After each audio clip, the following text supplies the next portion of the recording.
Hi, I'm Oshi, and today I will be talking about something fun and useful that you can do with your bullet journal around the end of this year.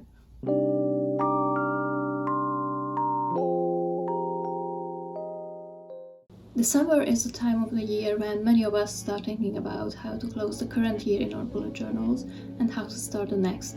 But some of us haven't had the best year, and some of us are living through significant changes and uncertainty. It's a very volatile situation where your bullet journal can be a means of assuming control over the way you remember the past year and the way you look forward to the next. This is one of those occasions when you can make self-reflection part of managing your life in the strictest sense, if that's what you are using your bullet journal for, like I do most of the time. What I'm going to show you in this video is the way I'm tackling the issue, and hopefully you too will find some of my ideas helpful. In January, I already talked about using my bullet journal to get some sort of closure for a very difficult year when I wasn't necessarily at the right place to assess it in a healthy, balanced way. I need to sum up in a few words how I did it back then, so you will see why I'm choosing the method I'm choosing now. There's a so-called Year Compass booklet that helps you assess your past year and prepare for the next, but it doesn't always work. Some prompts can be quite triggering, or they can make you feel a bit weird and guilty, so I chose the most helpful ones and tweaked them a bit, focusing on reassurance and coziness, while also paying attention not to turn it into toxic positivity. As you will see, I have improved the method since. I put more thought into it, and I did it in a way that might be easier to adapt for your own needs. So this video will have two bigger parts: closing the chapter that's been 2023 and opening a new one that's 2024, with, interestingly, a slightly bigger emphasis on the former. I've just transitioned to a traveler's notebook where I have two permanent inserts, one for day-to-day bullet journaling and one for long-term collections, but I'm going to show you the setup in a regular size journal, my old Moleskine, because it's easier. And there's a slight difference between what you can do in this type of notebook and what you can do in one that you use with inserts. When we get there, I'll talk about these differences, and also my final version will be in Hungarian. I'm going to make a cover for 2023 because it will be a separate watercolor paper insert in my notebook, but it probably doesn't make sense in a normal notebook, so let's move on. As I said, 2023 was a difficult year with only a few really good moments. Last year I chose what I called blissful moments throughout the year when I felt at peace, and I made 2 spreads with the Dutch door. Now I want to assume a more active role and focus on the good moments that I actually shaped myself. You can use Dutch doors for these with a header, but if you have more than 2 memories that deserve 2 pages, then I don't think it's convenient, especially in a slimmer notebook. In my case, I have one for the week I spent in Frankfurt, one for a really nice day in my mother's hometown, and one for a particularly rainy hike in the Buda Hills. I will glue a bunch of tiny pictures on these pages, just like last year. This is a preview that I put together in Affinity Designer, paying attention to leave enough space on the sides. Then, like last year, I will go to DM and print them out at the terminal. Now I'm moving on to my achievements. Last year I put personal and professional ones side by side to signal that while I'm pretty good at what I'm doing, I'm also a person outside of work, research in my case, and that as a grad student or early career researcher, it's important to consciously differentiate between work and personal life. But this year has been very volatile professionally. I'm slowly transitioning out of academia, which is a hurtful development, and I couldn't get too much done. My priorities have also shifted, so I will only include personal achievements to remind myself that I'm not my job. If you are in a similar situation, this could be helpful, but if your personal life has been a train wreck, you still might want to include affirmations like the wise decisions prompt from the Year Compass, like I did last year, or any other, like the best things you discovered about yourself. I skipped gratitude last year because I felt too guilty about what I thought was overly relying on other people's generosity, but this year I realized that personal support systems are or should be natural, and I'm very grateful to those who are members of mine, so I dedicate the page that's opposite to my personal achievements to those people. For the same reason, I also include 2 similar prompts this time. 3 people who influenced me and 3 people I influenced.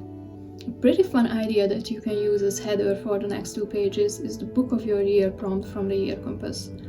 For this trial version I went with Annus Horribilis, just because I'm known for my predilection to wallow in my own misery, but the final version will be something more positive and appreciative. What these 2 pages are for is the 3 words about the year prompt expanded to an entire spread. It will be memories from the year in words and very short phrases, which I think is the ultimate act of taking control. It's the way you want to see the year and remember it. And then, according to the Year Compass, it's time to forgive if you feel like doing so, and let go. There are things I'm pretty salty about, and for a good reason, so I'll include a final rant with the title Good Riddance.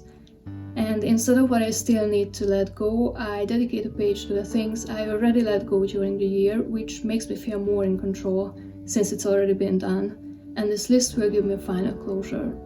Later, when it's time to let all the other things go, I can always return to the Good Riddance page.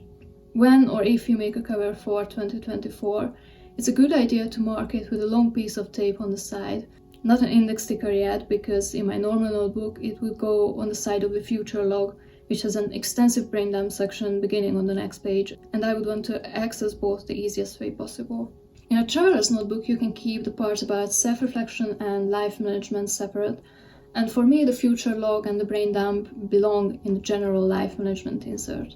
Last year I made a bingo for 2023 because I thought it would be fun, but it wasn't, and I feel very guilty about some of the fields I missed, which include completely innocuous things like the Gerecha 30 hike. I've been thinking about a more fun and open-ended version, and what I'm doing now is making a spread that includes a dreaming big section that will encompass everything that's wild and wacky and honestly unlikely to happen. The other side will be a more realistic bucket list, or rather fun challenges, like a cumulative 2 million steps for the year, which I almost managed to complete this year. The last page I had for 2023 was for 1 characteristic word for each month, which can be fun even if it's not necessarily positive. It's just something that comes to your mind when you think of a month. If you are in a volatile life situation, it's probably not the best time to set very specific goals into concrete. It isn't for me, and the same goes for trackers. Personally, I can't keep up with them, and some might even become completely irrelevant within a few months, like a dissertation progress tracker. So I likely skip those, but if you feel like setting up a few, for the time being I recommend you to focus on either very passive things like outside temperature, or trackers that you can fill out retroactively, or something that doesn't have to be checked every single day, like certain acts of self-care. And then there's the classic future log. Life can get busy pretty fast, so I only set it up for 5 months to have enough space for upcoming events and tasks. And the 6th field will be for the more distant future. In my new journal, it's also possible that the insert will be full by that time. As I said, this is where I would put the index sticker and where I will mark the page with washi tape in my new notebook. Since I will not use up all the space in the watercolor paper insert, I'll probably use the rest for scrapbooking. If you are using a traveler's notebook, the trackers can also go into the general life management section, but even in a classic notebook you might want to keep your trackers close to the future log with the index sticker for practicality's sake. And with that, we are back at the beginning, the question of self-reflection and the life management aspect of your bullet journal.